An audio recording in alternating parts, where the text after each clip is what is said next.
Good morning. நான் இப்போ form ஹவுஸில் இருக்கேன். எனக்கு கொஞ்சம் நாட்டு நெல்லிக்காய் கிடச்சிது.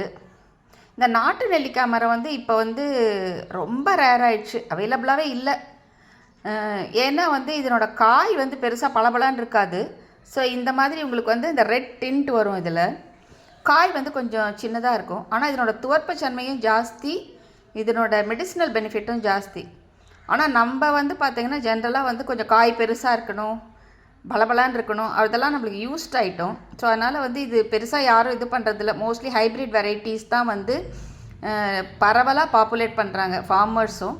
ஸோ அதனால் இது வந்து யாராவது ரொம்ப பழைய மரம் வச்சுருந்தா தான் இது. ரீசண்டாக தான் வந்து எங்கள் நெக்ஸ்ட் ஸ்ட்ரீட்டில் இருக்கவங்க வந்து நான் நிறைய ப்ராசஸ்லாம் பண்ணுறேன் அப்படிங்கிறது கேள்விப்பட்டு, உங்களுக்கு நெல்லிக்காய் எதுக்காவது யூஸ் ஆகுமான்னு கேட்டாங்க. நான் சொன்னேன் இருக்கான்னு கேட்டேன். ஆமாம், நாட்டு நெல்லிமானா இருந்து நாங்கள் ஊறுகாய் மட்டும்தான் போடுவோம், மிச்சம்லாம் அப்படியே கீழே விழுந்தால் வேஸ்ட் ஆகிடும்.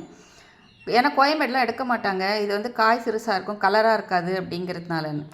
சரி நீங்கள் கொண்டு வாங்க பார்க்கலாம் அப்படின்னு கொண்டு வந்தாங்க. ஸோ ஒரு 3 கிலோ மட்டும் வாங்கி வச்சேன். அதில் வந்து ஒரு 2.5 கிலோ ஊறுகாய் போட்டுடலாம், ஒரு 1/2 கிலோ வந்து மஞ்ச் மாதிரி பண்ணலான்னு யோசிச்சுட்டுருக்கேன். இது வந்து ஒரு நல்ல டைஜஸ்டர், நல்ல மவுத் ஃப்ரெஷ்னர் இது. ஸோ டெய்லி ஒரு ஸ்பூன் சாப்பிட்டாலே போகும். இதில் ஒரு பெரிய சேலஞ்ச் என்னென்னா இதை துருவணும். இது சைஸ் வர ஸ்மாலாக இருக்கிறதுனால பிடிச்சி துருவது தான் ரொம்ப கஷ்டம். ஸோ அதுதான் பண்ணணும்.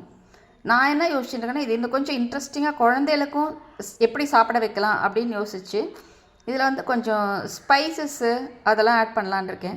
ஸோ இதில் வந்து பெப்பர், பிளாக் சால்ட்டு, ஜீரகப்பொடி, அப்புறம் கல்கண்டு வச்சுருக்கேன். கல்கண்டு கொஞ்சம் பொடிச்சு அதையும் சேர்த்துட்டு அந்த துருவலோடையே கலந்து அதுக்கப்புறம் நல்லா சன்ட்ரை பண்ணலாம் அப்படின்ட்டுருக்கேன்.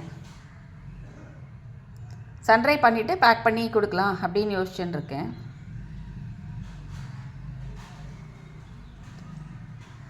ஸோ இப்போ தான் அந்த ப்ராசஸ் ஆரம்பிக்க போகிறேன். ஆரம்பிச்சுட்டு அதுக்கப்புறம் நான் உங்களுக்கு வந்து போஸ்ட் ஷேர் பண்ணுறேன் ஃபைனல் ப்ராடக்ட்.